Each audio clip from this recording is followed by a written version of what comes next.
Hi there, and welcome to Fantasy for the Ages, the show where a father and son sit down and talk about things in fantasy literature. I'm the son in that equation, Zach. And I'm the father, Jim. Nice to have you with us again today. I don't know why I did that. I gestured with a wave. He definitely waved to the computer monitor because, that's what we do here. We give a visual representation of our podcast recording. Hey, it got benefit, though. We have Jordo in the Discord with us, listening live again, and he waved back. Thank you for validating my dad. There you go. All right, how you doing today, Zach? I'm doing okay. This was a big week for you. It was. As I've said before, I'm getting ready for move, but I'm also going to Alaska for a wedding before that. And so this past week was my final week at my current job. He successfully completed a job, and they didn't run him off or anything. I didn't get fired. So that one's good. But it was... Not that you have a history of getting fired. No. To clarify. No, You've never been fired. Not that I know of. But it was a nice kind of bittersweet of, it's the last time, but also, thank goodness, now it's the last time, and I get to move on, and on and that off. Jazz. You worked there for 4 years. Yeah, there were definitely times when I wasn't, because I wasn't always living here, but I typically came back and was like, I'll work here for a bit more, and this most recent time was over a year straight. All through the pandemic and quarantine and all that, I was working here. So that was a big thing with me, and Absolutely. In just a couple days, I will be going to Alaska. How are you doing, Dad? I'm doing well. I had a fairly normal week, except that my car is still in the shop. Yeah, not so great. And they still have no estimate for me on when I will get it back. Fortunately, it's a time of year where I don't have a lot of travel for work, so I can make do. I've been working from home. Next week, I do have a conference to go attend out at the beautiful Pacific Coast again, Oregon coast. And since you're out of town, we have an extra vehicle around. Yeah, you can use my car. So it works out. This is not a good time to try to rent a car. Rental prices are really sky high right now. During the pandemic, the companies all sold off their inventory, so there's not enough cars for all the people who now want to rent, and that means capitalism, they can charge more. And even though things are opening back up, I believe a lot of places still have extra charges here and there in taking care of various COVID-related things. Well, and even the car manufacturers are having trouble making cars enough for the demand that's starting again. So car dealerships want to buy more. The rental places, they want cars. They can't get them. But you didn't come here to listen to us talk about car manufacturers. That's right. We should in the real world. From this stuff This now. is about fantasy. Yes. So as we fantasize about better things, let's talk about drinks. That is a better thing. What are you drinking? I have made a unique, one-of-a-kind wattail for us today here. I'm drinking Four Kings and a Peachy Crown. So, Four Kings, of course, has some meaning, even to those first-time readers who are with us. Oh, you mean in the book? I thought you were talking about, with the liquor. No. From the book, Four Kings, prominent site, and something happens in the eye of the world that was significant there. I think you're allowed to spoil that. We've already covered it. Yeah, I don't have to do it again, because we have already covered it. But so, Four Kings, and there is a tale they haven't heard about yet, talking about Four Kings and their fight over a crown. So I've got Four Kings and a Peachy Crown, because the Four Kings of liquor in this are vodka, gin, dark rum, and tequila. And then I put in some peach, Crown Royal. See, crown, get it? So Peachy Crown. There you go. I have a really semi-concerning thing that I am asking this question. That story is a Wheel of Time story. I didn't remember if it was in this series or if I read it somewhere else. I just remember the story. It's a Wheel of Time story. Series. Okay. We'll get to it a few books down the road. I couldn't tell you what book it's in. I remember the story vividly. Jordo might, yeah. I just have no idea where it's from. Not a clue. All right. Well, we'll come back to you. Yes, eventually. What are you drinking, Zach? Well, I could say it's my first iteration of Mother's Milk in a Cup. Truthfully, the name that I found it as is a creamy vodkanilla. Okay. So it's 2 ounces of vodka, 2 teaspoons of vanilla extract, and then a cup of milk. Okay. So it's kind of like I'm a child drinking a glass of milk, but a lot more not. All right. So you called it Mother's Milk in a Cup. Now that is it's curse yes, in it's Wheel of Mother's Time. Milk in a Cup version 1. Have we had that curse yet? I don't think so. Probably not. Spoiler warning. Mother's But milk in a there cup you is a go. curse. Listen for it. You'll hear it eventually. Mother's milk in a cup. Wheel of Time has some great in-world curses that I really do enjoy. That's one of them. And 3 years from now, when I've done 4 or 5 other versions of Mother's Milk in a Cup, it'll be fun. Most things that are predominantly milk, I'm probably going to affectionately name that. Well, when I produce the Wheel of Time Wattail book for people to download and stuff, we're going to need a recipe nailed down by No, that. there will be a chapter on Mother's Milk in a Cup variations. on Mother's Milk in a Cup. All right, sounds good.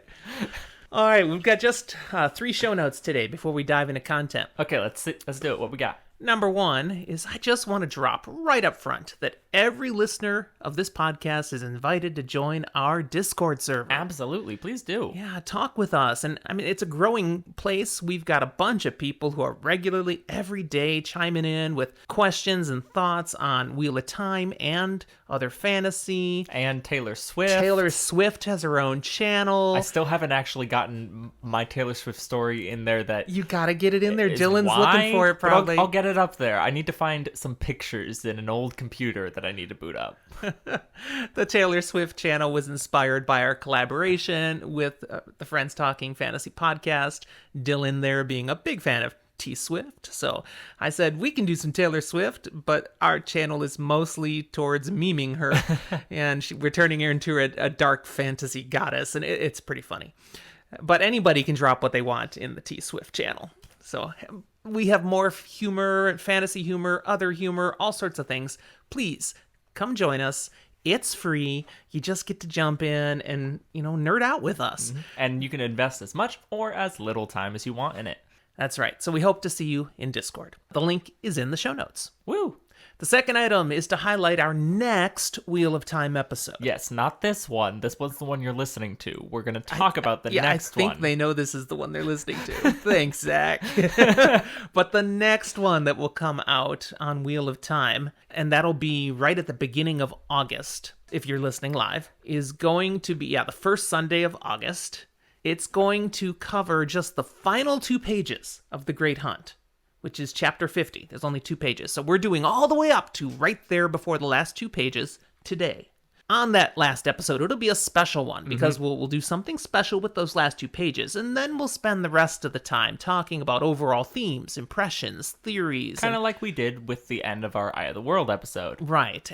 And this conversation will cover The Great Hunt, but also freely bouncing back and forth between Eye of the World and The Great Hunt. Just nothing from The Dragon Reborn yet. Right. We'll just be talking about the journey so far, as well as speculations for what it might be suggesting, the questions for the future that we should all be thinking about. And of course, we know the answers. We're spoiler light. This will be a spoiler light episode. We won't ruin the stuff, even though we will have guests with us who also have mostly read the series. They've read at least more than what we'll be covering in the episode. Well, our guests will be Rob from Malkier Talks podcast. We've collaborated with him before on a couple of things that he's done. Now he's going to come join us.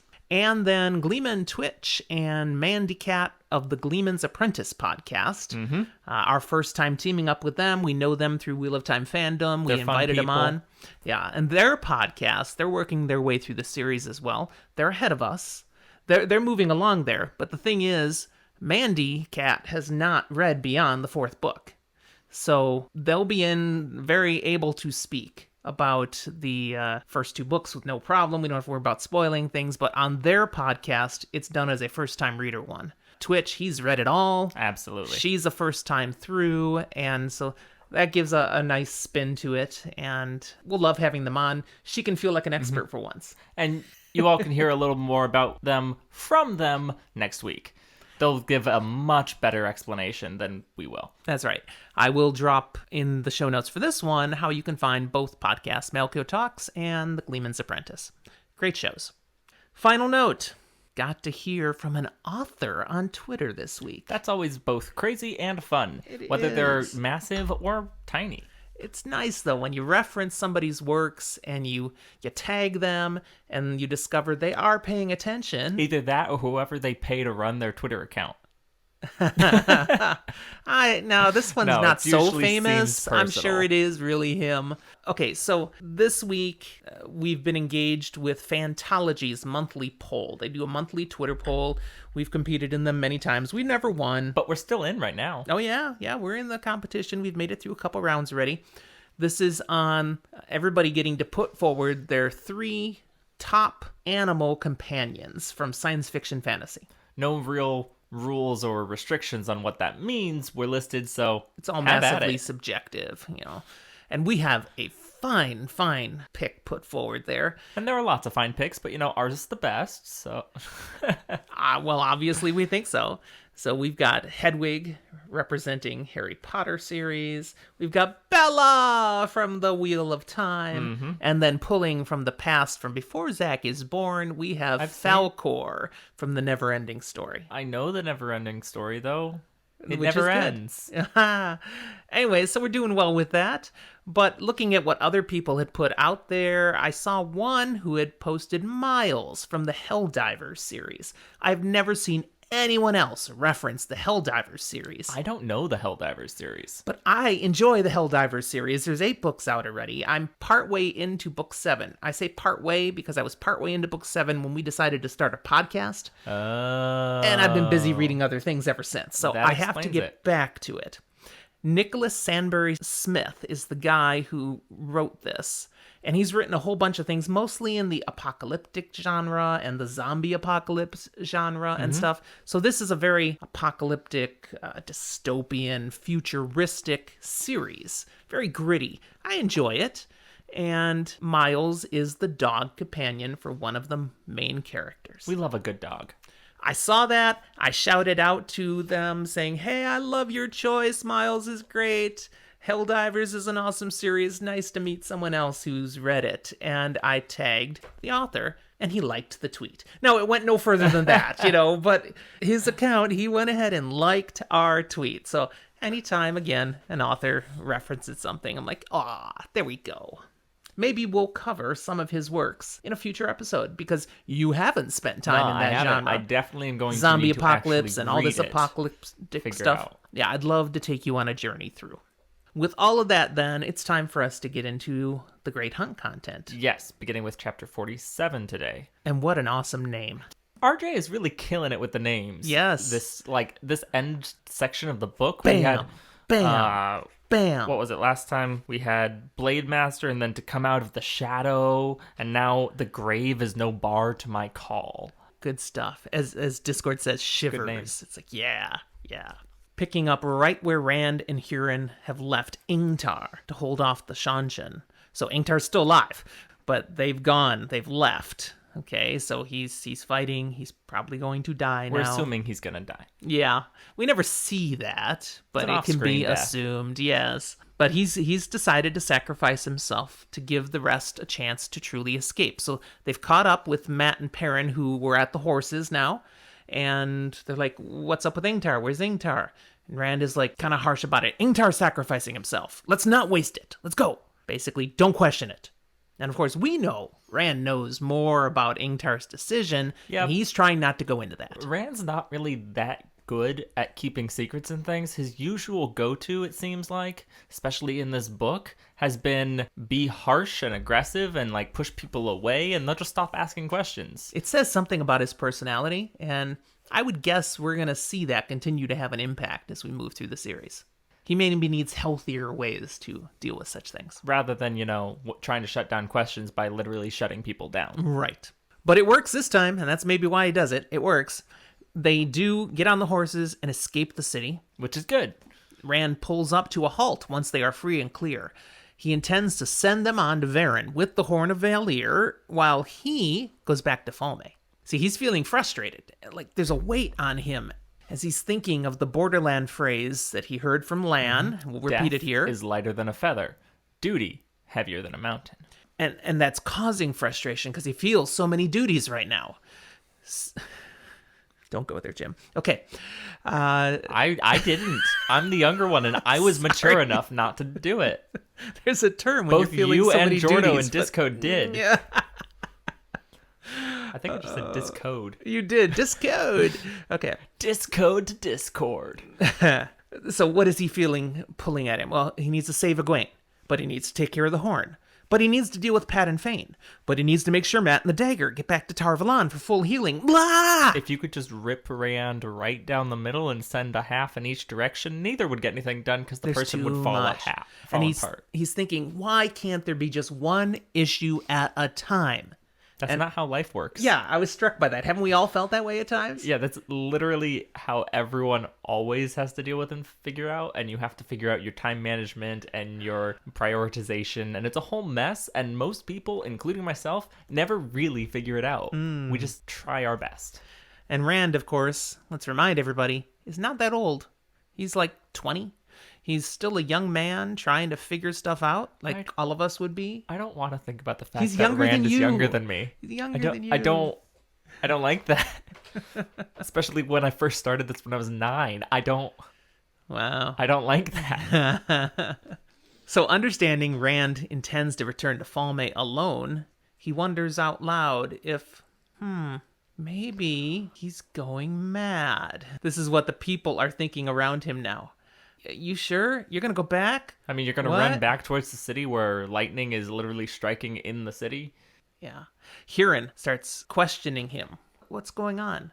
What would this madness thing be? See, it's important to note, Huron's sitting here, and he has no idea Rand can channel. He's just Lord Rand. But Matt and Perrin are sitting there going, you can channel. You're saying you're going mad. Are you actually going mad? This could be a thing. Yeah, exactly. Now, Rand, he's not going to address the question of madness to the others. He's just saying, no, I just have to return to Falme. I shouldn't have left in the first place. And an argument begins. Matt insisting that if Rand has to go back, he's not about to let him go alone. But before this can progress any further, the decision is actually taken out of their hands. Perrin points out, look, Shanshin soldiers with their strange animals. They're marching out of the city, and they have pairs of Soldam and Damani, and rank upon rank are basically coming right out, blocking any ability to return to Falme. Good guy Perrin with his eyes, always keeping a good lookout. There you go. Now, at first, they're like, wow, they're really ticked we escaped with the horn. But they quickly realize this is not about them. They're not marching out of the city to catch them. It's that awkward moment where they look back and see, whoa, tons of soldiers, and then they look the other way. Yeah, Huron's like, no, look over there, guys. Tons of soldiers. Yeah, the 1,000 white cloaks that we've learned about before are now marching from the other direction. 949. Huh? 949. 949. Yeah, because they lost the 50 and then they kept Bayar off to You're the side. still stuck on that precision, which surprises me when a couple means 3 or 4 to you. But suddenly you want to be Mr. Precise. It's just really fun that they are referred to as like 1,000 white cloaks. So but they made a point to say 949 that they lost white cloaks. These numbers. But wait. Jeffrem Bornhold has 1,000 white cloaks with him. So really there was 1,001. But did it include him or not? No, he had okay, so we're 1,000 at with him. So we're at 950. We can be back to 950. Because it was minus about 50. He said 50, but maybe it wasn't exactly. And wow, the one more sitting gripping, to the side. deep content our listeners are getting from us right now. I mean, really, this is what I care about. So that's why I'm talking about.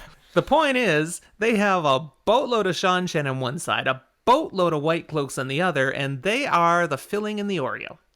Let's not be that kind to them. They're at best a thin Oreo. They are. And who wants a thin Oreo? I want double stuffed. They are the jelly-filled donut that you forgot to fill. It just has a little bit, like you stuck the piping bag in there, so there's a little bit of jelly, but there's a lot of donut. That would be a very sad thing. And this is a very sad thing. This is a very sad thing. So they're trapped. They can't get away. What do? And at this point, Matt has a brainstorm. And, some people may have been thinking this for a long time, but Matt's the one who finally decides we should do this. He says, I'm going to blow the horn. Yeah, it's kind of like screw it. Let's just blow it. Yeah, he does use some logic here. He says, okay, we know the Horn of Valir has to be present at the last battle, but there's nothing that says we can't use it before that. As Discord says, what's the worst that could happen? Mm-hmm. Yeah, so they're screwed right now. Can they be more screwed? Well, probably. Definitely. That's not how Matt rolls anyways. So It's neither here nor there. he blows the friggin' horn, and immediately, out of nowhere, a fog begins to rise. Now that's like a fantasy trope. Okay, it This, is. this fog arrives. But when Jordan wrote this, it wasn't a fantasy trope yet, because he was making tropes. I would like to also kind of put out here, like, yes, this is a crazy, the fog rises out of nowhere, but this is also a coastal town in this early morning. This isn't the marine level blowing but it's in, still though. early This is- morning. Like, it could theoretically be explained through natural events. And I think it's very likely that some people who hear about this will think, oh, they exaggerated the marine layer into this. I don't think so. We'll talk about that by the end of this, but I don't think so. Maybe just one wacko guy, and we'll talk about him too in a little bit.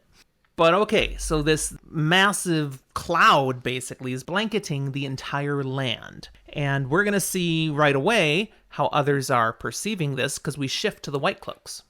Jephram Bornhald, he's heard the horn sound. Mm-hmm. He's over there with all those 950 White Cloaks. What do you think it sounds like? Just a horn. Is it like a war horn sound? Is it like an army bugle sound? I always kind of Think it's more pictured French tinny horn. or French I horn. mean, it's got sound. the like curl Yeah. seemingly described, but it definitely doesn't have the look of a French horn kind of thing. I sure hope I whatever think they its sound do is described. on Amazon Prime's The Wheel of Time series, that they pick a horn sound that everybody goes, yes, and not, oh, that sounds wrong. That's all I hope. I couldn't nail it down for you, but it's got to be beautiful. It's got to be right. But so, Jeff from Bornholm. It is described. All right, feel free. Sorry. He's got the book open. It's a clear note, golden as the horn was golden. The trees around seemed to resonate with it, and the ground under their feet, the sky overhead. That one long sound encompassed everything. So it's a singular note that Yes. resonates very, very well and is beautiful. It's still very subjective, so that could sound like a lot of things, but it's not warbling, it's not going through different tones, it's one clear note, and it reverberates, kind of hits everything. Yeah. So this is what Bornhald is hearing. He doesn't know what it is. In fact, he's hearing a horn, he's seeing all the mist quickly rising and covering everything, and he draws the conclusion that the Shanchen are up to something, because he knows they've got channelers. And this is probably something they're doing to strike at the White Cloaks or mess with the White Cloaks. It's part of their attack. You know, that's probably a fair assumption. You're wrong, but it's a fair assumption. And with that assumption, he decides we best not give them more time to do whatever they're doing to us. So he calls for the troops to increase their speed. They move up to a trot. And even though the fog is taking over and they can't see what's ahead now, they know what's ahead. The Shanchen and the city. There's nothing else in the way. So right on into the fog, they'll hit them eventually. Unfortunately, that's not what happens. Because they hit... Well, no, that's the wrong phrase. They are hit. What happens, Zach? Well, they move into the fog and the ground starts exploding.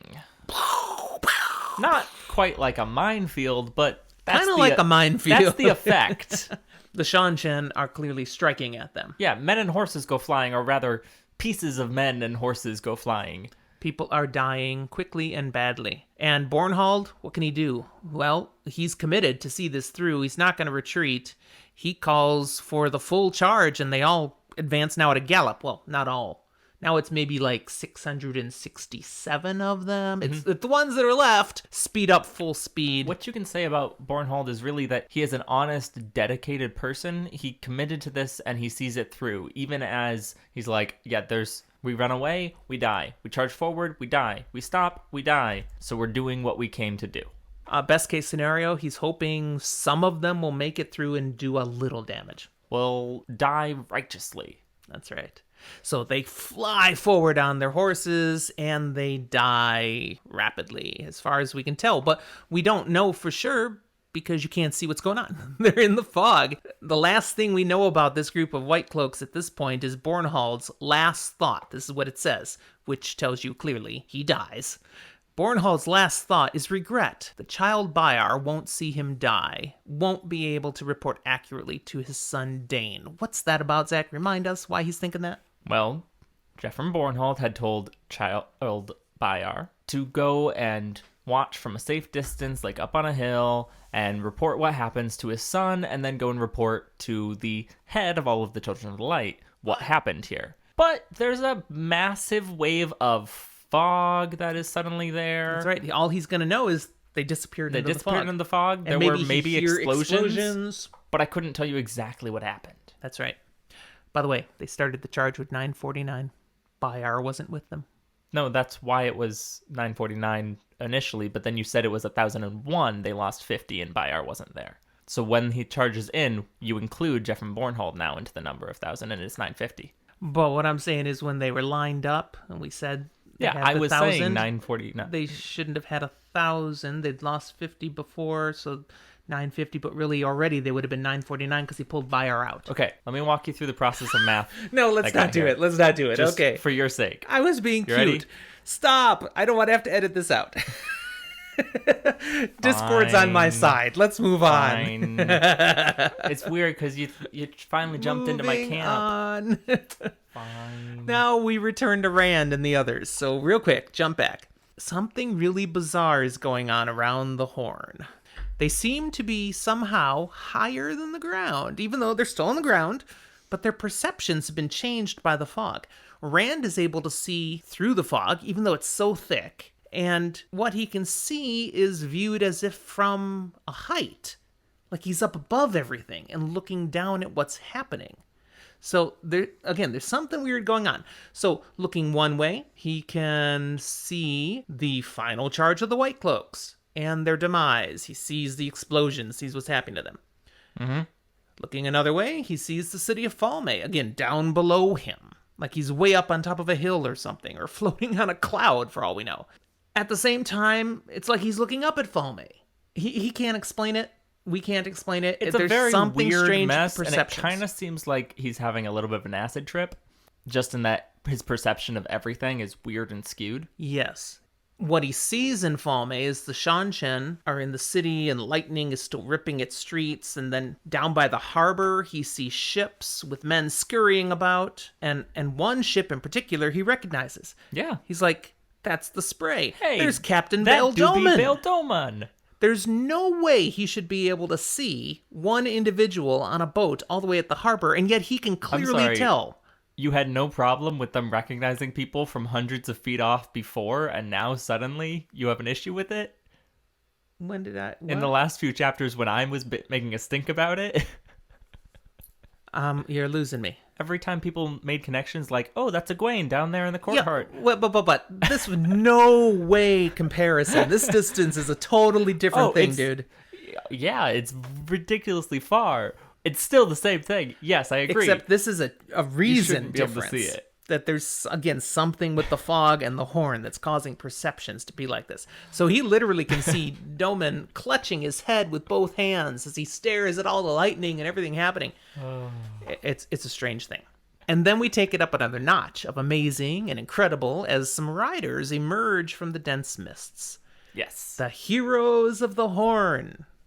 And what's weird is Rand recognizes all of them. Yes, which... How? Why? I mean, sure, these are people from stories, but you don't get pictures with the... I'm sorry, but his picture books are not accurate.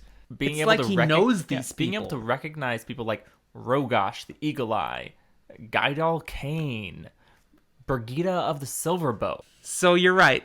We've got these heroes of the past that there are stories of, but they don't have photographs. There's maybe some drawings with the stories, but he literally knows who these people are.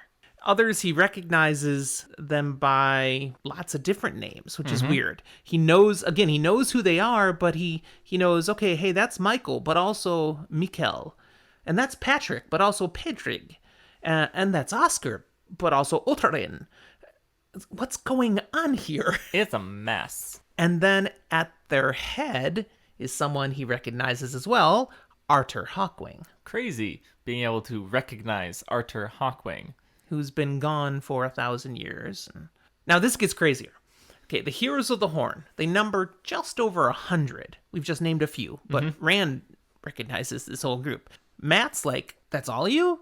So here's this guy. He's blown the horn. Let's get these guys to come help us. And it's supposed to call an army that will suddenly save the day and win everything. We got 1,949 white cloaks.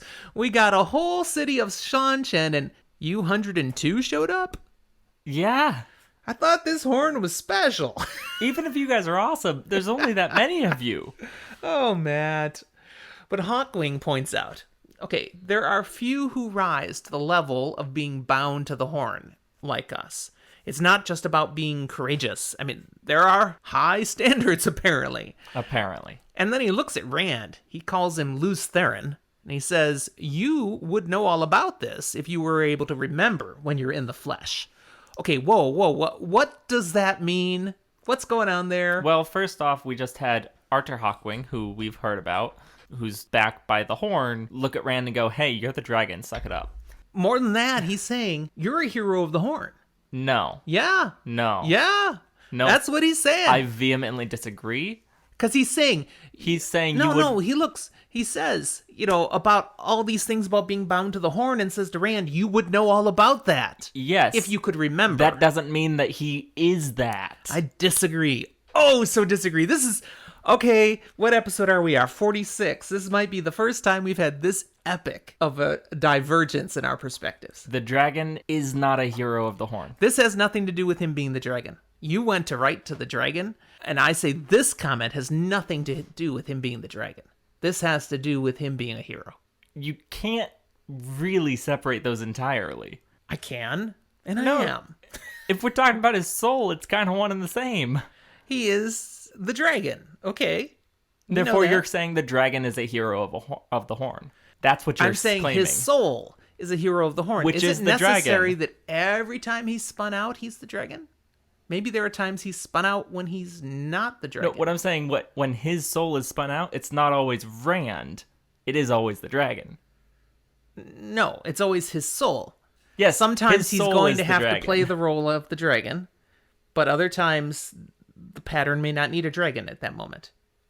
So again, all of this is going to be needed to be changed. No, this I think we can keep. I don't know. Hey, I edit. I get to decide. Fine. But we've talked about how as the pattern repeats and stuff, there are other dragons and all that stuff. But really, there's one dragon, it just changes forms. Therefore, I'd say the soul is the same. It just looks different. Yeah. So when there's a female dragon, spoiler alert, supposedly that's a thing that can happen. It should be able to, I guess. It's still Rand's soul. It's the same soul. Yep. Okay, I don't know how we got to that point, but let's get back to where we are. Rand, he's hearing all this, and basically, okay, I'm going with this hero thing, but Arthur Hawkwing has confirmed he sees Rand as the dragon. And Rand, he wants to deny any of this stuff, as he has many times before. Yeah. But he also recognizes, okay, that would waste time. We don't have time to waste. And he says to them, thanks for being here. Nice meeting you. Okay, we need to drive back the Shanshan. Okay, they are bad news, including that they've got chained Aes Sedai that they use in battle. Yes. And you need to save Egwene.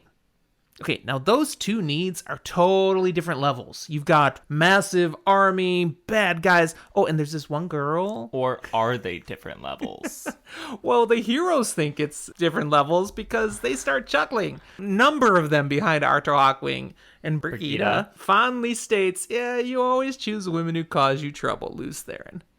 Again, calling him Luce Theron. Is a thing. The heroes agree, though. They will drive off the Shanshan, all 102 of them. I just randomly picked 102 because there's more than 100. Yeah, I feel like there's got to be a lot. Or the heroes 102 or the Shanshan are 102. Your pronoun game was weird there. The heroes. Gotcha. I thought you were saying heroes were driving off 102 There's not Shanshan. 102 Shanshan. I'm like, there's way more than that. Way more. All right, we'll take care of them. No problem. But before we can do that, Hawkwing notes, I feel something holding us back. Yeah. And then he rounds on Rand. He says, do you have it? Is it safe? Oh, sorry. Wrong series. Is it secret? Is it safe? Yeah. There we go. No, do you have the banner? As and luck Rand's so like, happens, I he do. does. He was told at one point it may save his life. Ta-da! Here we go. Since they ran out of the city, got back to their horses that had their packs and stuff, he's got it in the bag there. He pulls out the dragon banner. The heroes, they have come at the call of the horn, but Arthur Hawkwing says we must follow the banner. And the dragon. Huron hears this, and he's like, what? Because that's the first he's hearing. Bluntly, the confirmation, this is the dragon. Lord Rand, I've been hanging with, following with, palling up with, kowtowing to, whatever. He's the friggin' Dragon Reborn? This does feel like a little bit of like unnecessary red tape, as they're like, hey, we recognize you. You're the dragon. By the way, do you have your parking validated? Hey, RJ writes the book, he can make the rules. That's how it works. He needed the banner. All right. Matt, he also has a response here. Burn me. It's true. Burn me. Count on Matt for some swearing. There you go. It's pretty weak on the swears. Should have said, mother's milk in a cup. Is that what you mean? I don't know. Burn me just like doesn't feel that aggressive. It just feels like kind of aggressive. It feels more like a, man, damn. So that's where you're going, because Jordo asked in the Discord, so which swear would burn be? So you're saying, I'm saying burn me is like, damn it. All right, that's fair. And I think you can like tack on like burn me to Sheo Ghul or whatever, and that'd be like, yeah, damn it all to hell. Gotcha. Well, Perrin, more practical as usual. He's over there with his horse. He hops off the horse, walks to a nearby tree, chops off a branch with that handy-dandy axe he carries with him. Interesting. Trims it of its side branches, brings it over, something to use for the banner. And he attaches the banner to it, and ta-da! Perrin becomes the banner man. That's fast and kind of impressive that you got it that fast. You know, hey, blacksmiths, they're cool. He also apparently was a Boy Scout and knows how to tie knots on that flag really quickly and easily. Be prepared, that's Perrin's motto. Now all is ready. Looking around, Rand can still see Falme laid out below them, and the White Cloak still dying in a display of the one power. Wait a second, what? It's like no time has passed. We just hit pause. They're like in this little special bubble. At Hawkwing's request, Matt blows the horn again. Again and again. He plays them into battle. They all heal their horses. That is not the tune he plays, but it might as well be. It makes one note, remember? Yeah, so, but you know... It doesn't have the same Can charm. you name what I was doing? Yeah. What's it called? Something of the Valkyries. I'll take it. Good enough. You knew it was Valkyries. Yeah. I believe it's Ride of the Valkyries. Ride of the Valkyries.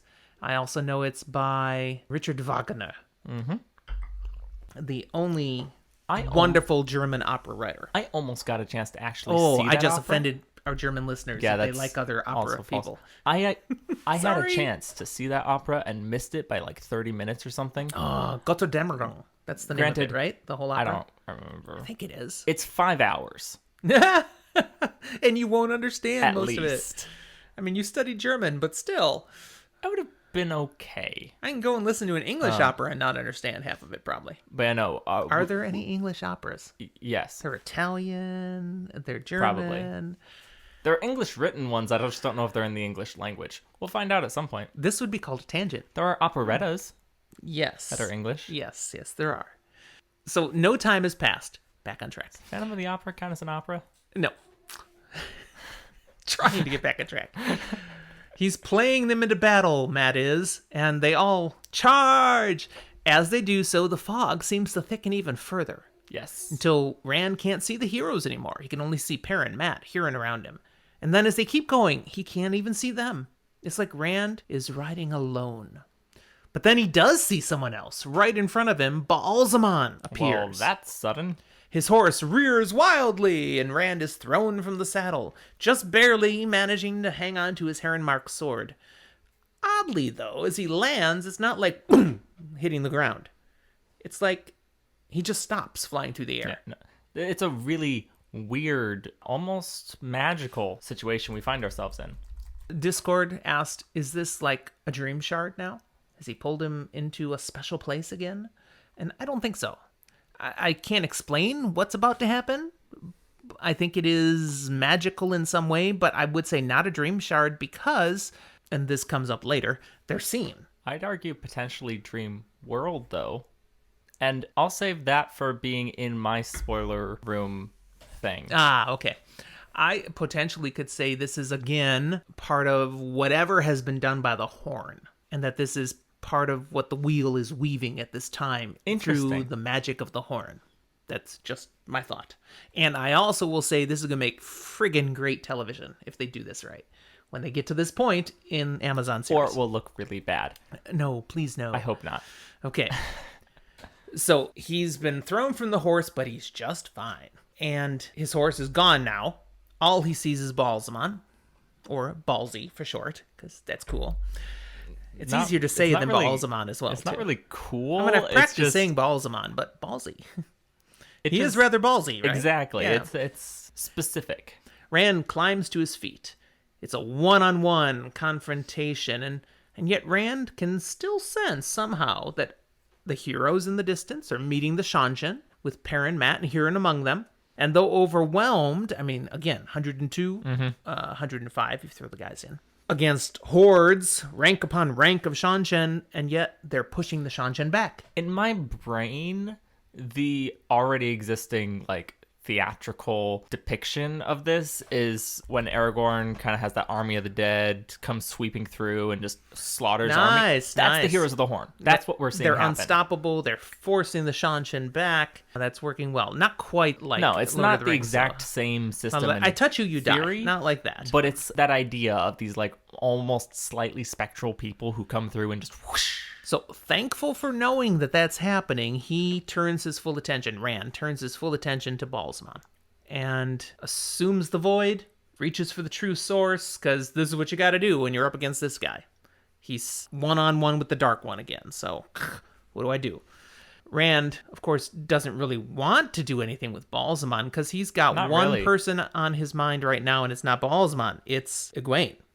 He's still thinking, I need to save Egwene. He's got a one-track mind. He does. Sucker for a woman. But Balsamon, he's not going to let Rand get away. He's not going to let him push past. Nah, he's like, you stand here and we fight. That's right. He's got a staff with him, and he's ready to use it to do some thumping, if necessary. Rand, he's got his sword, and he tries to fight his way past, but Balsamon, he counters each swing. Mm-hmm. And he's also jabbing with words as they have this little tete-a-tete. Rand is Luz Theron, is one of the things that is clear. He says, not only that, you belong to me, whether alive or dead. Well, that's ominous. Ooh, yeah. We also hear that Balsamon thinks Rand sounded the Horn of Valir. Now, this is That's not important. true. This is not true. We know that. So it proves to Rand, he has the realization Ballsy doesn't know everything. We already did know that because he's messed up a thing here or there, or he didn't know which boy was which. But It hadn't clicked for Rand yet. Rand now Right at this realizes it. moment, he doesn't know everything. He just thinks he knows everything. Okay.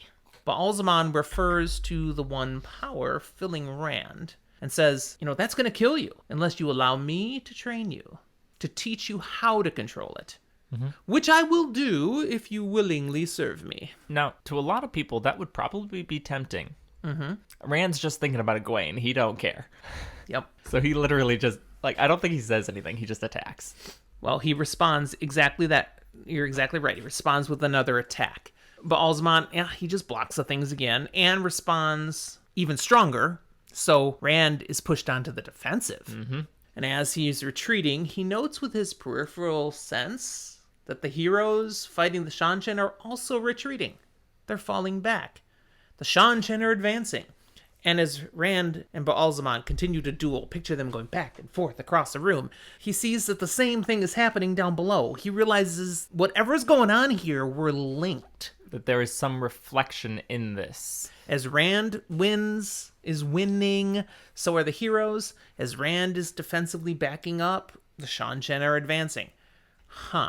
And now, Balsamon drops a comment that to me suggests a clear part he has played in recent events. Okay.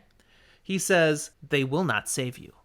Those who might save you will be carried far across the Aerith Ocean. If ever you see them again, they will be collared slaves, and they will destroy you for their new masters. Okay, what is he actually referring to, Zach?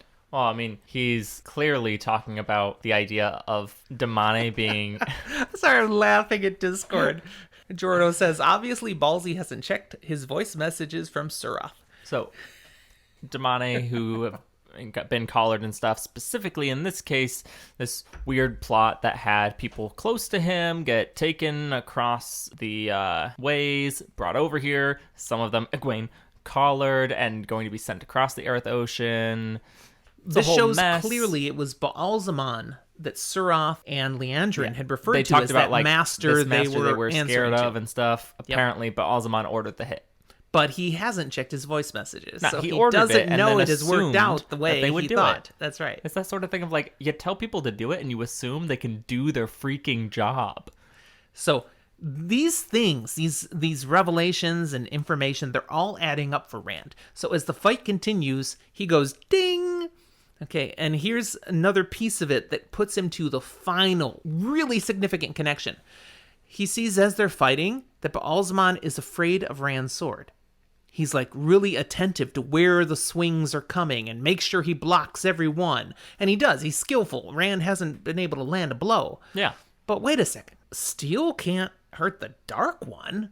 So this can't be the Dark One. He has thought all the way up to this point he's facing the Dark One, and now he realizes whoever this is, Can't be. it is not the Dark One. That's huge to have that final recognition. He thought he killed the Dark One last book. He's now realized, 1, he didn't kill him. 2, it wasn't even the Dark One. Wasn't even. Rand, at least you got there. It took your whole book to realize it, but you got there. And with that recognition, he makes a decision that brings peace to him. He goes, there is a way I can save Egwene, and I can save the others.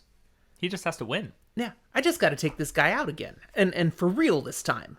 As you pointed out in our previous episode, where many episodes back now, in The Eye of the World, where he took him out, we didn't see him die. No. He faded away, and Rand went to black, so he had struck him and burn up, but we didn't see a body, there's nothing left. So, okay, I need to really kill him this time. So, here's what he does. I love this. He strikes a grin and he takes the crane kick position. Okay, it's not the crane kick. Not at all. But a heron is like a crane, okay? He takes the heron waiting in the rushes position. But if you know what I'm talking about, the crane kick, this is from Karate Kid. But this is the one that Ingtar had been like, why do you do that? That's just for balance. It'll leave you horribly Which open. is what the crane kick position is for. And yes, this is just for balance. It is leaving him totally open. Yep. But so open that your enemy will have to strike. You might be able to land a blow, but you're going to get hit. That's right. So he's accepting he's going to be hit, but it will allow him to land a massive hit. That's what it's going to draw. So he's willing to do it. And he's thinking of what Lan told him in Faldara when they last parted, that there will come a time when you will want something so great that you will be willing to even give your life for it. And he told him, sheathing the sword. In your own body. Yep. Now, so this isn't exactly this is the time. A sword. It's more like sheathing the staff. Yeah, okay. Come on, don't mess with the metaphors. Baalzamon, he sees Rand take this position. He's like, and grinning. He's like, what are you doing? Rand declares, I have never served you. I don't care what you say. I know it.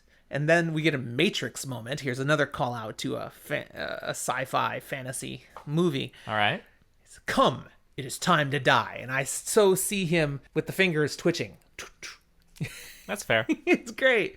Ballsy shouts, then die, worm! And strikes with his, staff. So he doesn't have a sword. But it's like the a spear. Staff he's been blocking. But he stabs him with it like it's a spear. This staff is either kind of sharp, or this is like magical, or he's just really, really aggressively stabbing. Well, now, hold on. If you get hit with a blunt object hard enough, it will pierce the skin. That's truth. But that's why I'm like, he'd have to be really, really hard, because I'm imagining this staff's pretty big around. Mm-hmm. It's going to have to be really hard. And I think that's exactly what happens, because he's wide open. So like almost wham! Inhumanly hard. Right in his side. And it says it pierces Rand's side. And as he's done that, Rand has his opening and drives his heron-marked blade into Baalzamon's heart. And Baalzamon screams, and the world seems to explode into fire, and then... End of chapter. End of episode. Now, quick little side thing for And see, Discord, we cannot say this out loud. He acknowledges. He just No, dropped a spoiler but into Discord. And those of you who didn't choose to join us live for this recording, you But can't see it. what I will say for both theatrical purposes and just because it'd be You cool and are stuff, right, Jordo. I imagine seeing when this is done that like the sword and staff, they're clashing together and you see like sparks flying and it's like there's something crazy magical because we already know there's something crazy magical linking these two fights, whatever's going on. Totally go for it. Make it look like these things are some crazy magic fight. It sounds cool. Okay. Well, again, it's kind of like fade to black, end of chapter. I figured that's a good place to end the episode. No, we still have like 2 more. There's no way we could ever do that to them. Really? Leave it right there? No. It would be a terrible place. So let's go further. These ones will be shorter. It's true. That's just because they're written shorter. We do leave Rand, though. That POV gets switched out. For now. So we're not going to find out exactly what happens for a little bit. Instead, Chapter 48, First Claiming, another great Dibs. name to a chapter. I call dibs. It jumps over to Min's POV, moving through the people of Falme, all now either staring in shock, screaming hysterically, or running aimlessly. Yeah, that sounds about right. Yeah, there's reasons for that. We'll get to that. She has no idea what has happened to Egwene, Elaine, and Nynaeve. Remember the last we saw them? Fireball explosions, they're all scattering. Okay, but at this point, she's not in touch with any of them. Which is unfortunate because I thought what we'd last seen, she'd split and there were like 2 and 2 and yeah, no, that's even split more now. Yep. What she does know is the majority of remaining Shanshan in Falme, they're not really in Falme anymore. They're on ships, fleeing to the west as fast as they can. They're using their Damane to make winds. We got to get out of here. She also can see Baal Doman's ship, the Spray, finally leaving the harbor. And she's like, good on you, dude, that you waited that long, and I don't blame you for getting out now. Yeah, I would have liked to be on that ship, but we don't know right. what that is, but pretty cool. Before she turns her gaze away from the harbor, she notes one last Shanshan ship, still in the harbor, creeping towards the exit. It clearly had been on fire, but they've gotten it under control. And then she sees a silver figure on horseback near the water's edge, a figure that proceeds to ride toward the ship on the water. Mm-hmm. And it lifts a bow and fires a silver streak at the ship that sets it ablaze again with a roar. The ship continues out of the harbor, trying to put out a fire again. What's the significance of this? Well, let's just start with... Min believes she's just seen one of the heroes of the Horn. Yeah, and let's just be real here. Sounds like she's probably right from what we've seen and heard in the previous chapter. I mean, we got told Birgitta of the silver bow, and this silver horse rides out and fires an arrow that makes it explode. Yeah, that sounds about right. Yep. So, okay, she's seen Birgitta. She's seen Arthur Hawkwing. Somehow, she knows, too, that what she's seen is Arthur Hawkwing. Heroes. Maybe he just goes around and says, I'm Arthur Hawkwing. He's got a name tag. Hi, my name is Arthur Hawkwing. How can I help you? And we get the impression, though, that she's seen something else that has shaken her way more than Heroes of the Horn. She's seen a lot of things. It's a little funky. She's slightly doubting her reality, but But rather than continue to muddle through what people saw, but they're reacting to, but we don't want to tell you yet, let's just spill the beans, okay? Because it's going to be clarified in the next chapter. What did Min see besides the heroes? Well, specifically what we're talking about here is displayed across the sky, the fight that we just saw, basically. And predominantly being able to see Baalzamon and Rand's faces, even, as they have this big fight in the sky. And as far as it looks to the average person, it looks like some dude fighting the Dark One. That's what it looks like. Kinda. Of course, she knows, hey, that dude, I know that dude. He's a farmer. So, Min, seeing all that stuff that's been happening down in the harbor, let's clarify, she is not heading for the harbor. She's going the complete opposite direction. Yep. Because she feels something pulling her. She doesn't understand, but she has to answer. She's like, fine, I'll go with it. Tug. Yeah, I have to go with it. And she ends up in a garden behind one of the tall stone buildings where she finds Rand, sprawled on his back, face pale, eyes closed, left hand holding what's left of his sword, only about a foot of it, and it appears to have melted at the end. Steel, melted. Now, when we say a foot of it, are we saying a foot of the blade or Yes. just a foot of it, period? Foot of the blade. Because the hilt itself is probably about a foot. Cause I imagined it was two-handed a sword. foot of the blade. So it's a little dirk now instead of a sword. And he's breathing, but slowly. She notices way too slowly. Something's wrong. So she goes to him, see what she can do. And she starts by, removing the sword. That it's all like this melted off part kind of has sharp jaggedness. And what if he twitches in his sleep or something and hurts himself? So Yeah. let's get this out of his hand. And ew, she finds it's branded. The whole thing got very hot. Yeah, so when she pulls it out of his hand, he has a heron mark right there in his left palm. Ouch. But that's not what's really wrong with him. No, she sees a number of cuts and bruises all over the body, but nothing recent. A lot of the cuts have closed. The bruises are yellow, not purple. Those would be, we know, from his fight earlier with Turok. Or even some of them even older. He's been a number of scrapes. Perhaps. Some of these are even older. Some of them are from Turok. Some of them might even be from now, but they're minor. And so she... But still, none of that explains why he's breathing so slow and in such bad shape. And I mean, the burn with his hand that she saw, that's probably the worst thing that she's found yet. But it's something so far in an extremity, it shouldn't affect his core-ness that much yet. And so she keeps looking. Mm-hmm. And she does find another wound. And it's a doozy. That's a good word for it. In his side, she sees a spot where his clothing appears to have been burned through, a little hole. And she pulls that stuff away, and she finds, there's this round mark on his left side, and it's a burn, but it's cauterized itself, so it's not bleeding or anything. What I basically can describe and say here is that Rand looks like he didn't get stabbed all the way through, but he got partially stabbed with a lightsaber. That is a good comparison. I like that.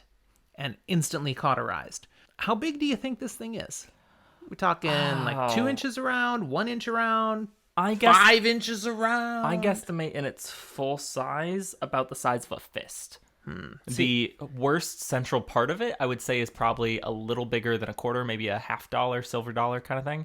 And then it has blistering and scarring around it that goes to about the size of a fist. See, I'm going about an inch diameter, like a good staff, a thickness of a staff. That's what I picture. I don't think it's completely separated to just the size of the staff. I think there's going to be scarring around the wound. Okay. You're going to be very hard pressed in reality to find an injury that just hurts the spot where something touches and not things around that space. Now, exploring this, she touches him and discovers he's ice cold, which probably explains the slowness of the breath. So, bodies aren't supposed to be cold. No, all of his body warmth appears to have been sucked away. I joke that I run cold. I'm a good, degree colder than I'm supposed to. He's got to be, 3 to 5, and that's something that in and of itself could kill you. He went through a cryogenic process. Well, he's not that cold. Anyways, Min realizes, okay, what I need to do is get him warm somehow. That's the most important thing. I have no ability to heal him, so okay, I got to get him warm. Mm-hmm. Job 1. So she drags him up the back stairs of the house where this garden is. She finds a bedroom. She gets him into the bed and covers him up. Now, this is not easy. Remember, he is a big dude, and she is a slight, petite little woman. This is hard work, and she grumbles about it all the way. It's like, why do you have to be such a big, hairy ox? Yeah. She's got this talking to herself thing going on. She's talking to Rand, but he can't hear anything, so she's really just yapping. Now, but it allows her to keep moving. It is a good thing that Min isn't a doctor. She knows some basic, survival things, but she's not a doctor. Because Jordo, putting in the Discord, is right. Don't move bodies. If you find bodies, you don't know what's wrong with it, don't do it. It could be a spinal injury. Yes and no. I've taken the first aid classes. If there is a body and it's in a situation where to do nothing because you might hurt a spinal injury means the person will die anyways, do what you need to do to make sure the person doesn't die anyways. Yes, carrying them into the house, up the stairs, and into a bed is not what you need to do to keep them from dying. She needed to get him warm. He needs a bed. That's what her mind went to, okay? I see what you're saying, because you have medical training. I get you. And Jordo, he's commenting on better things she could have done because It's he's logical. not under stress and pressure at the heat of a moment. And I you understand can think that calmly right now. My only point here is to go, Min is not a medical professional. No, she's and don't not. take her example as something you should do in real life. Okay. Yes, this is not first aid advice, everybody. This is fantasy. So she gets him into the bed. Everything's good, except then she checks him under the blankets, and he's still super cold. He has no body heat to warm up under the blankets. Blankets are great for insulating. However, that just means they keep your cold in or your heat in, getting you hotter or just average. It's going to keep your temperature from really changing what other things are. Yep. So in this case, it he's doesn't staying help at cold. all. So at this point, she's like, and climbs in under the blankets with him, snuggling up, wriggling nice and close to share her body heat. Why the... Well, she doesn't want to have to crawl into bed with him, but No, more no. importantly, She kind of does. she kind of does, but it's like, this isn't the situation to do that. That's really not Yeah. time and place. And it's like, it's a really obvious sign that, come on, the pattern is forcing this. Yes. Now, if she knew her first aid better, she would have taken her clothes off and her clothes off, because that would have warmed him up faster. You would have- learned that as a technique. She would have cut his clothes off and then taken hers off. Probably wouldn't have needed to cut his clothes off, because she doesn't know the first aid to that level, so she doesn't have any problem with I'm just saying, manipulating if you were his trying body. to take it off, you wouldn't want to completely manipulate everything. But again, she already dragged him upstairs if out of she a garden. knows, if she so- knows enough to take her clothes off, I think she knows enough to cut his off. But in this case, we're not going that far. Nobody's stripping. She's just getting under the blankets. She has body heat, and that will help him. That's what we're talking about here. She's cuddling for warmth, though. She really thinks he needs an Aes Sedai to heal him. That's true. But she believes by the time she could find Nynaeve or anyone who might be able to do some healing, he'd be dead. So she needs to stay right here and get him warm. While lying there, she talks to him. Again, he's unconscious. He can't hear anything, so she's really just talking out loud. But we get to hear her admitting she's fallen for him. She's acknowledging, I'm in love. No chance. No way. I won't say it. No. Okay, you guys get to figure out where that one came from. Oh, I'm sure we've got enough Disney fans. Someone will know. I don't think we should speculate. I mean, we know where it came from, but if we get it wrong, we'll hear all the corrections again, like when we got Music Man wrong. It's that one's fine. You blew I can it say now. no, I Now can say it. They It's could have fine. guessed. Yeah, but you made us took it sound from like them. we were doubting ourselves Man, and being dumb. I edit that out. We're not that dumb. It'll be it's beep is what you guys will hear now, because I'm going to edit that out. I want Ooh. you to guess where it came He'll from. do that sound effect, but not some of the other ones. I'm still waiting for the reverb on the spoiler room. It's not good enough for the reverb yet. You have to do Ouch. better. Do better. Ouch. Do better. So we've got that drop. She's not happy that she's in love. She's acknowledging the fact that this is the pattern, the wheel. She saw it as a vision. She was going to fall in love with him, and she's acknowledging, I'm in love with you. You're not my kind of guy. I don't want to be in love with you, but I am in And- love with you. Right on cue. This is when, Egwene walks into the room. which, again, kind of crazy, because Egwene doesn't know they're there, but she also felt pulled. And she finds them cuddled up, and a surprised, oh, comes out of her mouth. What was the name of the chapter again? First claiming. Yeah. Min got him Dibs. first. Yeah, that's right. Because here's Egwene too, to, claim him. Nah, it's Egwene. Egwene, nice. Min instantly blushes being caught in bed with Rand. Good. That'll increase her body heat and help save Rand's life. Egwene says, I felt this pull, and Elaine felt it too. Nynaeve didn't feel it, but we both felt we needed to come here, and Rand was tugging. So they've got the horses, and even Bella, and then she realizes, you don't need to know all this. I'm rambling. She feels awkward. And then she shifts, Egwene. She shifts her topic, and she says, Min, you know what he is, don't This you know? conversation fails the Bechdel test. Because it's all about a man. Horribly. It's literally two women in a room talking about a man. Two women. Yeah. Oh my goodness. Emmeline is going to love this one. She just Fine. talked about you in Discord. Emmeline is our It's first-time reader fine. who's just moved into our podcasts because she finished The Eye of the World and she's now started The Great Hunt. But she commented on episode 5 how much she loves our banter back and forth, and particularly, yeah, I'd never thought about how I can't speak. Yeah, that's very strange. Do you want me to say women from now on? Women? No. I can't remember sections of words are called. Syllable? Thank you. Wow, I couldn't get it out. My brain's getting old. She's like, I never thought about how the first syllable of woman and women changes. But you're right. And it's funny. I was laughing out loud listening to you two argue about it. Let me talk how I talk.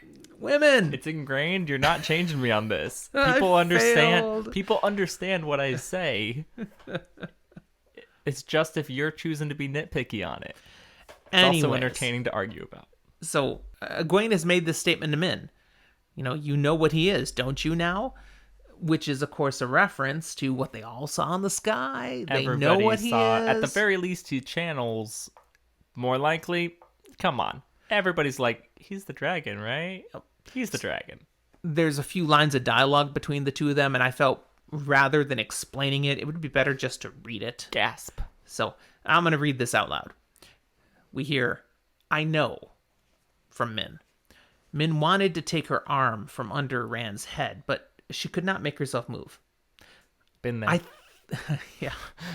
I think I do. Anyway, whatever he is, he's hurt.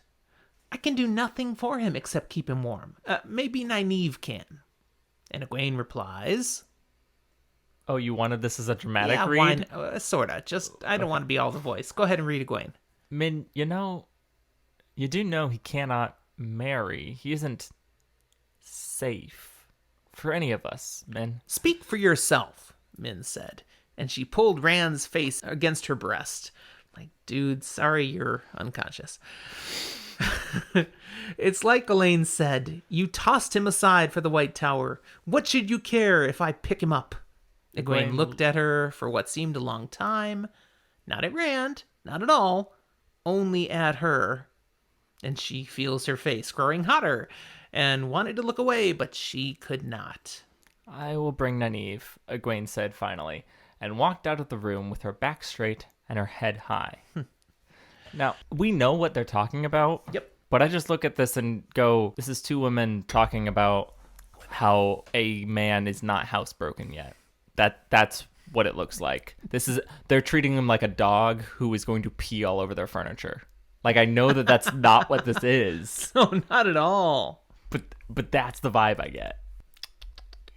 He's not a dog. No, he's not. As she leaves, Min returns to speaking to the unconscious, not a dog. And we learn a few more things. This is all as her reading had told her would happen. Yep. Including that she knew Egwene wasn't for Rand. Rand wasn't for Egwene, remember. She knows she loves Rand. This is a thing of the pattern. She didn't even really have a choice. It was destiny, but it is still love. All books she's been kind of telling herself, no, like, I don't even want this. I know I'm stuck with it, but I don't even want this. And at this point, she's like, yeah, but he's hot. I think it's more than that. Sure. Alas, she doesn't know if Rand will love her back. She also knows there will be 2 others who will come to love Rand, and that all 3 of them will be tied to him. And she says out loud, it may not be your fault, Rand, but it isn't fair. And then she's surprised by a response. She hears, not Rand al'Thor, Luce Theron Telamon, the Dragon Reborn. Lady, you gotta stop eavesdropping.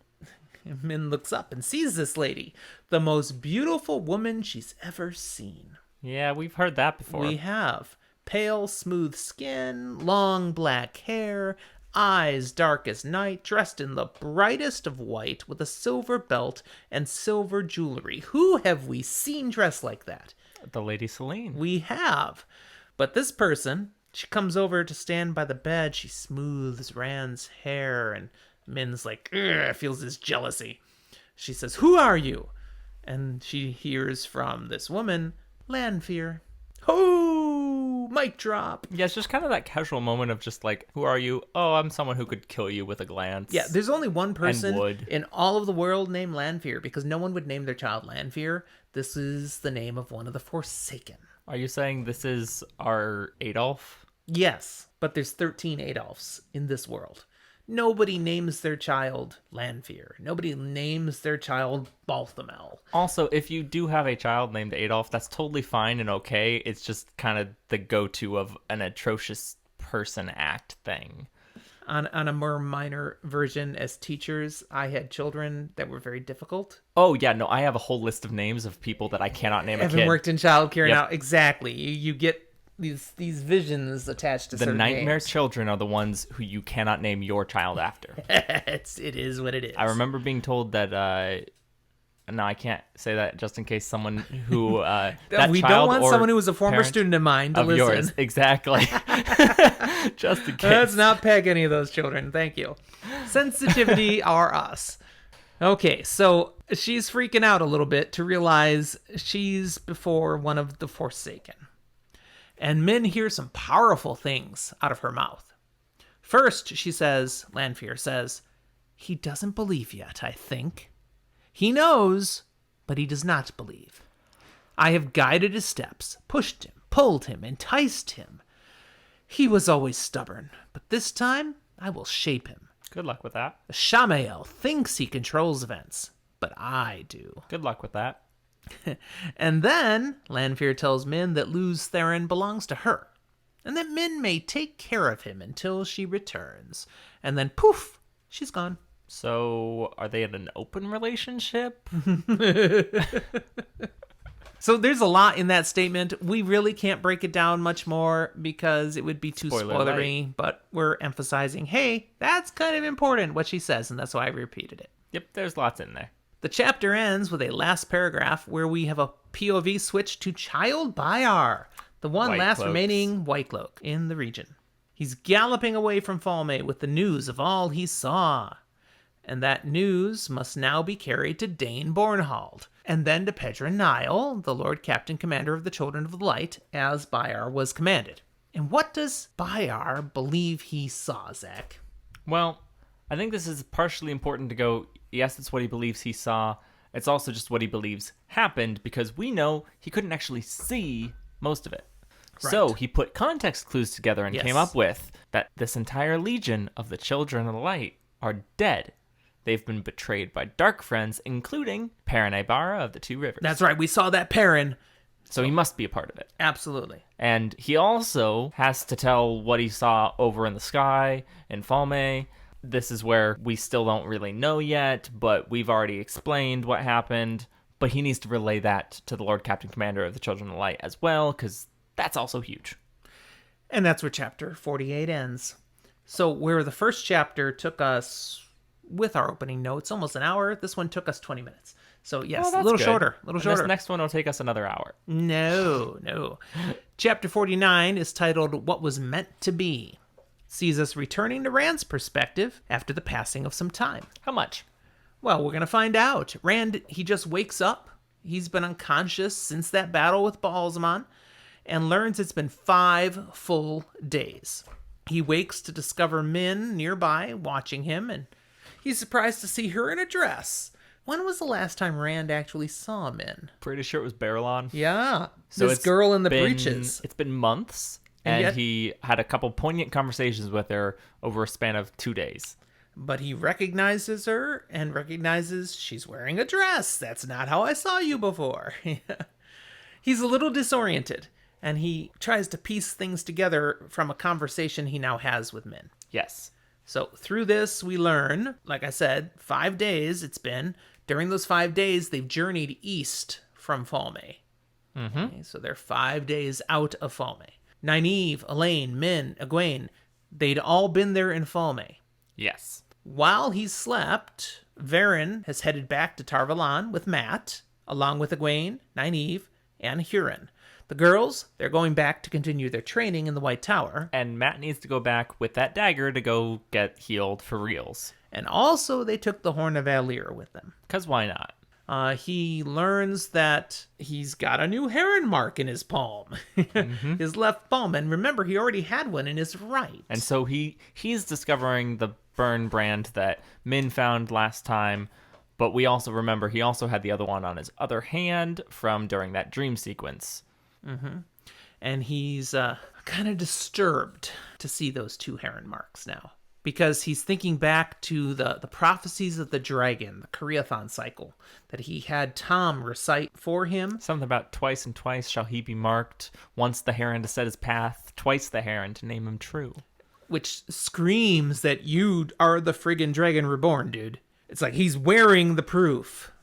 I mean, also all the people calling him Loose Theron probably was a really big sign. Kind of a clue. At this point, he discovers Moraine is also here now. She walks up to him. He does discover, we didn't mention, he's been stabbed. Oh, yeah. Yeah, he's got this wound. And actually, this wound is a nasty wound. And he learns from Moraine that he probably would have died from the wound, except Nynaeve did do something. She was upset. But she wasn't able to completely heal it. Nope. And neither was Varen or Moraine. They've done what they can to it, but there's something unnatural about this wound. They don't understand it entirely. It's gonna have to just be left to heal on its own the rest of the way.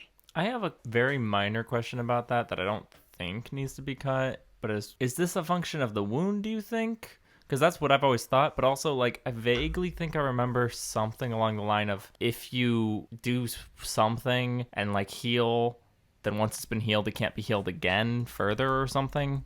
There is something to, after a passage of time, like with Tom and his bum leg. Yeah. You can't once heal the something body's after healed, right. It can't be fixed. It's more just, It is what it is now. That's the new set to be healed too. Or something. So I don't know if both of those are in play. Yeah. Or if it's just the one. Anyways, what's Moraine been up to? Because we hadn't seen her for chapters and chapters and chapters. Yeah, the last we saw Moraine, she was with Adelaide and Van Dien, right? That's correct, right? And That's that so Drakkar far attack. away. Yeah. She says, I've been around, and I've been about, and I've been all over Toman Head here. I've even been in Falme. She has had months to be around. She says, I did what I could when I got here and saw how things were. I failed to rescue two sisters who have been taken away, collared by the Shanshan. But she didn't get collared. That's good. And Rand, honestly, he's frustrated with Moraine. He'd rather not see her there. He's like, you said I was free, that I was left to my own choices, and then you send Varen to shepherd me. I'm no sheep, Moraine. And Moraine responds that Yeah, I didn't send Varen. that was all her. She did that on her own. That's really important. It's really significant. And that's all we're gonna say. That's right. Spoiler light. We won't tell you why that's important, but we do want you to realize and remember that Moraine just said she didn't send Varen. So let's quickly instead jump through this exposition and tell you the highlights. The too long didn't read. You know that, right? What did you just say? TLDR. Too long didn't read. Too long didn't read. Often when you like send an email or text that's really, really, really long, at the bottom you put like a small couple sentence or paragraph thing that summarizes everything and with the most important key points, so that if someone just skips through and doesn't actually bother reading it, they still get the gist enough that they know anything that they need to know. I've never heard of that, and I wouldn't do that because everything I send is absolutely critical and they must read it. See, that's great. I don't have faith in people to actually read it.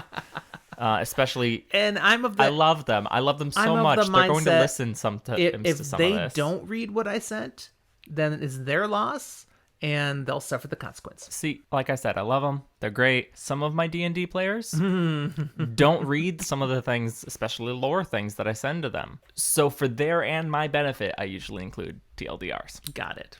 You enable them. Well, it's either that or the entire gameplay suffers. So yeah, and that sucks too. But hey, we love you. Don't feel attacked or targeted. It's a thing that happens. You're fine. Okay, other things we learn as Rand and Moraine continue to dialogue. They don't know what happened to Pat and Fane. Yeah. You know, Rand hadn't found him. Well, no one found him. He's just in the wind. He's in the pattern Maybe somewhere. he went with the Shanshin. Maybe he went somewhere else. No one has a clue. Moraine, she believes that's a good thing Rand didn't find him because Padan Fain has become someone more dangerous than anyone could believe. Oh, yeah. Her studies, and of course, when she had, a hold of him back in She Faldara, interrogated him multiple times. but then lots of added to it conversations. other things she studied and learned about. She now believes, okay, this was a person touched by the Dark One himself, who then encountered Mordeth in Shedar Logoth, and that Mordeth would have tried to take him over, but encountering the Dark One's direct touch, that didn't go the way it's supposed to. And so what's left is probably neither, but worse. Something new, something worse, exactly. He is something never seen before and horribly dangerous. Probably could have killed Rand. So, good thing you didn't see him. Probably could have killed a lot of things. Rand's battle with Baalzamon.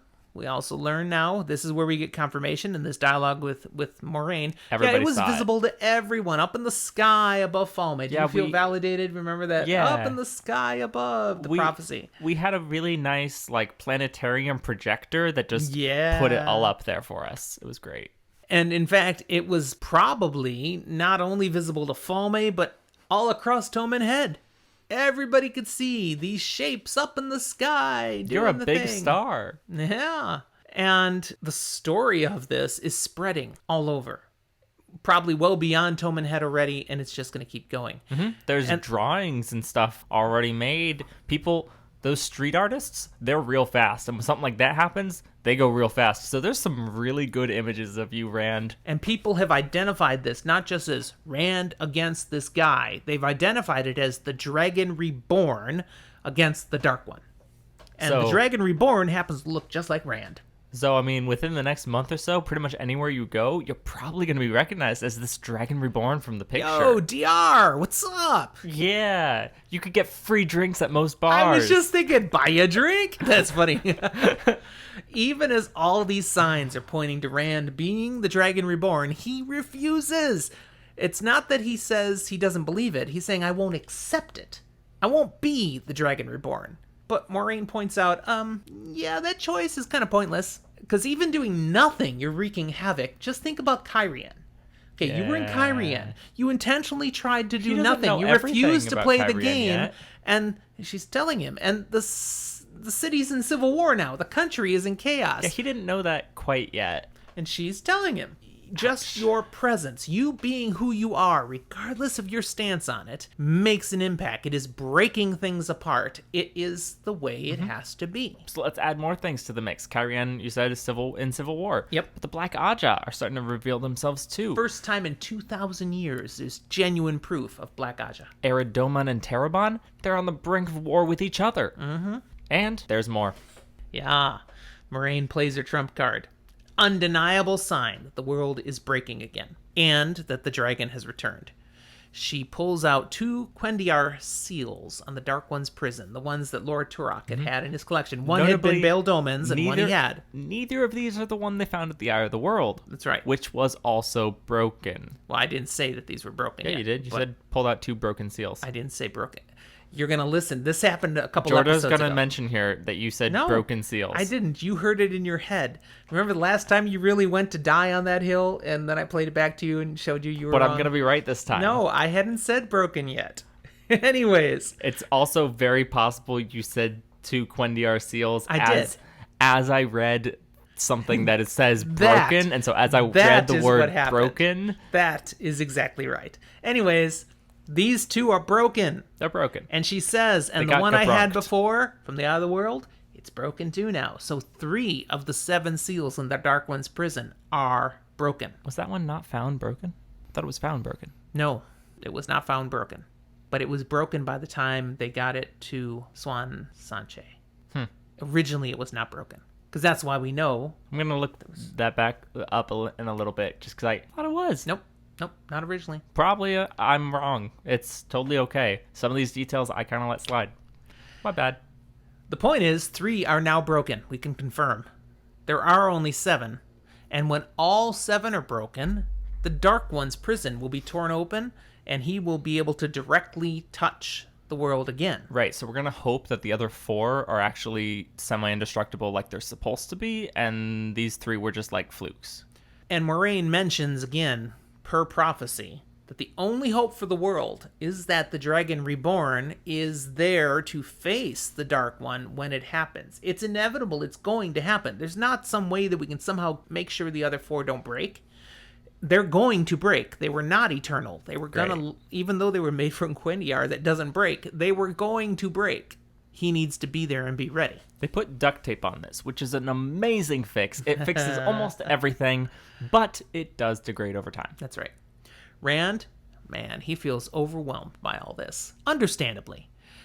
He insists, I gotta get up. Yeah, he'd I like gotta to walk, go man. run away, but he can't quite do that, so he'll go out for a walk. But he is so weak. So Min and Moraine, one on either side under his shoulders, they're helping him stand up. I have a slightly His humorous shoulders, image of my his mind. arms are on their head tops. Yeah, it's not, exactly. It's not on their shoulders, it's on their heads. Moving around a tad, he discovers who else is still there. Perrin, Loyal, Lan, the rest of the Shannara soldiers. Basically, everybody who was with them who didn't go back to Tarvalon is here. And he's kind of surprised, and particularly he comments to Loyal, I didn't think you'd still be here.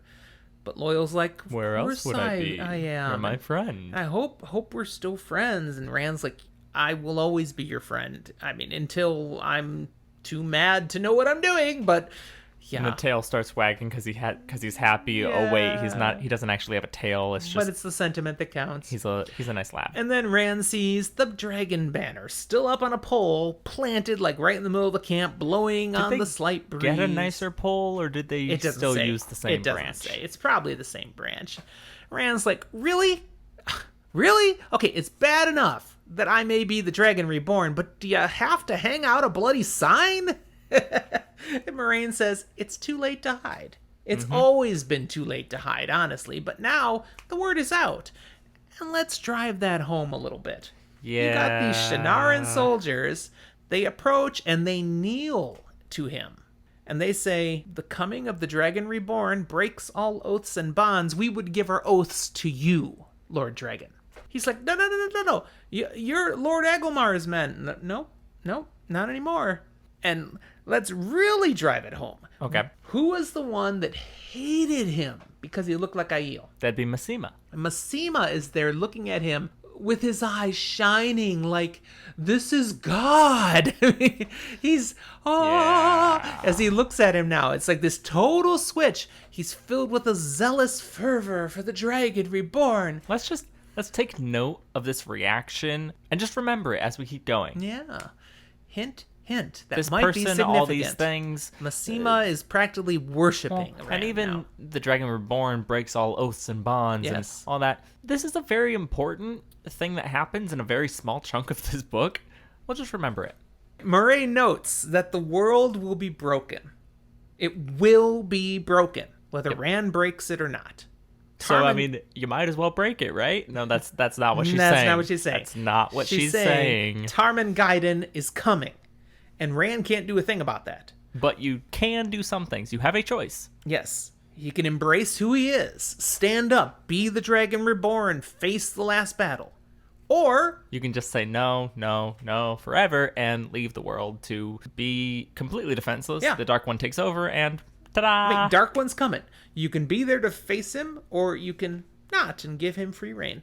It's your choice. And so the chapter closes with Rand thinking once again of a consistent theme. Death is lighter than a feather, duty heavier than a mountain. And his final words are, not his final words, the final words written by Robert Jordan are, he made his decision. Yes, he decided and that's die it. We instead. don't know. It doesn't tell us know. what the decision is. It just leaves poor readers there. And please understand, this book ends with us not knowing the decision. And when this book was written, that meant cliffhanger. And notably, like we said, the next chapter, which is the last chapter, is very small and very little story content with our main character. It does not illuminate the decision at all. So as far as this book is concerned, we don't know what really he is. You could try and use some context clues. Yep. But who knows? Anything you want to particularly highlight then from what we've covered today? Not at the moment. Okay. Me neither. I think I will just look forward to talking spoiler room stuff. So this is where we'll wrap up today's regular content. Please, if you have enjoyed this, go ahead and give us a rating, review us, leave behind what you're thinking where other people can see it. Yep. I'm really hoping for a few more stars to show up on Apple Podcast, because we've got 5 stars from 5 people, but we've had way more than 5 people listen to us. So somebody, even if you listen to us on Spotify, go over to Apple, find us, and hit 5 stars. Because if you enjoy this, that means you think it's 5 stars. So tell other people, and let's get the word out there. Like us, listen, share. That's how it what we works. kind of ask, because that's really what we like to do and we like to see. If you want to interact with us more directly, again, Discord, pumped it at the beginning.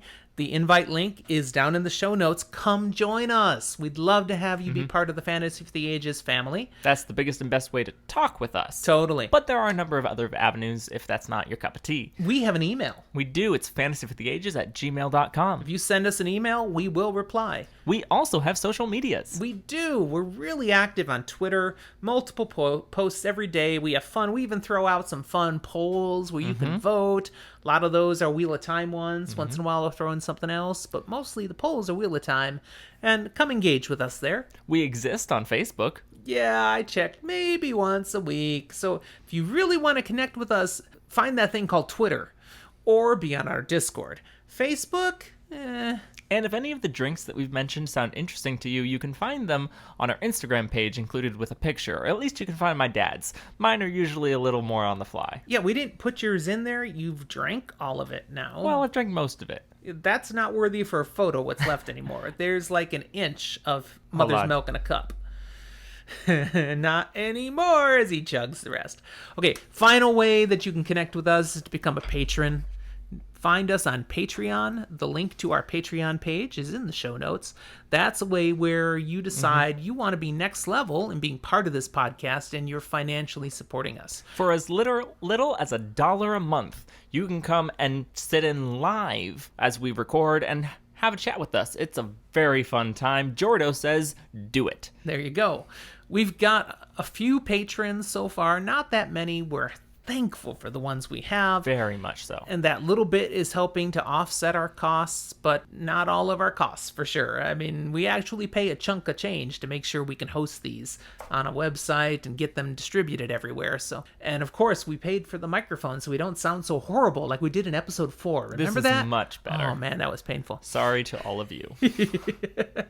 But whether you support us on Patreon or not, it's all good. We're thankful you're here. We appreciate you listening, and we'll talk to you next time. Nope. We're not done. Uh-oh. That's right. We have to go now to the... He's gonna laugh. The spoiler room. Okay, why he's laughing is I was about to turn off my recording. Like, I see him go to his mouse, he scrolls it over to the button to stop it. I didn't stop, though. I didn't. And Jordo's like, edit point. Nah, we gotta keep this one. We gotta keep this one in. When I make a fool of myself, we need to keep it. You already keep enough that I make a fool of myself. Because you do it so often. It's easy. Thanks. All right. Rock, paper, scissors time. Yes.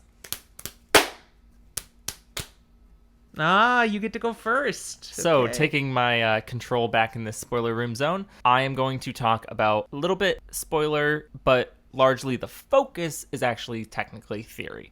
And that's what exactly is happening with the fight between Rand and Baalzamon. Where is that taking place? What's going on? Okay. And I would like to throw out here, that's Teleran-Riyadh. Interesting. And the evidence kind of that I throw with this is where the spoiler comes in. When the Heroes of the Horn are not currently being called on the Horn and they're not born into the pattern, they reside in Teleran-Riyadh. That's That is where true. they chill. Yes. So what the Horn kind of is doing is not so much calling the heroes out of Teleran-Riyadh into the real world, but rather merging the two kind of for a small period of time in this time and place. That is an interesting theory. So if Baalzamon pulls Rand into Teleran-Riyadh, things that aren't exactly possible can happen. But because of the Horn, it's enough in the real world that those of us not in Tel'aran'rhiod can experience it. Thus, we see them displayed across the sky. I will say I've never heard this theory before anywhere else in Watt fandom. It's interesting. I think it's valid. I think it makes sense. It has some legitimacy. Jordo says something like that was mentioned on the Dusty Wheel. We missed an episode we probably have to go back and listen to. I look forward to looking into that episode and having my theory be at least validated, if not confirmed. Hey, the folks at the Dusty Wheel are pretty sharp tools. Exactly. Yeah. Can I say sharp tools? That sounds wrong. Call them tools. Thank you for the call out, that the Rand's Pipe one. Okay, yeah. All right. My spoilerage. Have you thought of it ahead of time this time? Yeah, this one I'm ready for. I'm glad you can take it. I want to talk about Balzamon's staff. Oh, okay. Okay, he wounds him with it, and yet they can't heal it. Yeah. And it's because he's using the true source, not the one power. And that's kind of where I was like... sorry, not the true source, because that's what the one the power true taps. Power from... He's using the true power direct from the dark one. True power comes from the dark one. One power comes from the true source. It's a mess. But why? Yeah, it's the true power that does that. Thus, it cannot be healed by the one power. It's total different power source, total different thing going on. And that is going to play out, of course, as we know, all the way through the series. And in fact, at one point, will save his life, oddly enough, when he gets slashed with the dagger by Padan Fane, right, coincidentally, over the wound that was caused by the true power. Pattern-driven. Pattern-driven. And so those two forces fight in that one spot. Had he been touched anywhere else on his body by the Shadar Logoth dagger, he would have died. He instead gets touched in the one spot where a wound made by the true power hasn't healed because it's an encapsulated bubble of true power in his body. Weird thing, but does the thing. All right, so that was your spoilerage. That was my spoilerage. I think we're done already. Yeah, with that being said... Quick and fast one. Again, if you are still here, you already have read all of the Wheel of Time, so we don't have to talk about what the true power is and all that stuff, which is good because anyone else, first-timers, they're very lost if they're listening right now. So, for those of you who stuck around, thank you for listening to this spoiler mess. We'll talk to you next time. I can really turn it off now, right? Yes.